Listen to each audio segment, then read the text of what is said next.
राम राम मंडळी, कशा आहात? स्वागत आहे तुमचं कुणाल पाटील या चॅनलवरती. मी आलेलो आहे माझ्या मावशीच्या घरी. माझ्या मावशीचं घर खूप सुंदर आहे, जुन्या काळातलं बांधकामाचं आहे. बघू शकता त्याच्यावरचे डिझाईन, कलर्स खूपच छान. आम्ही सर्व भावंड इथं आलेलो आहोत आणि आमची वर्षातून एकदा ही भेट असतेच. ही त्यांची अडगडीची खोली, त्याच्यामध्ये शेतातील हे सामान ते ठेवतात.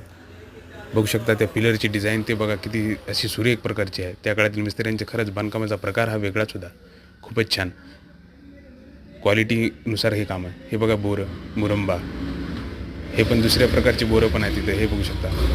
मला याच्यातील आवडला मुरंबा. मी मुरंब्याची टेस्ट घेतली, खूपच छान. आवळ्यापासून बनतात, माझ्या मावशीने बनवला, खूप गोड होता. मी माझ्या भावाला पण टेस्ट करायला सांगितलं, त्यानं पण हे टेस्ट केलं. आणि हे आता आमची निघण्याची वेळ झालेली आहे. तर कसा वाटला हा छोटासा मिनी ब्लॉग? लाईक करा, सबस्क्राईब करा. नेक्स्ट व्हिडिओ याच्याहून छान बनवून फक्त तुमचा सपोर्ट असू द्या मित्रांनो. लाईक करा, सबस्क्राईब करा. बाय.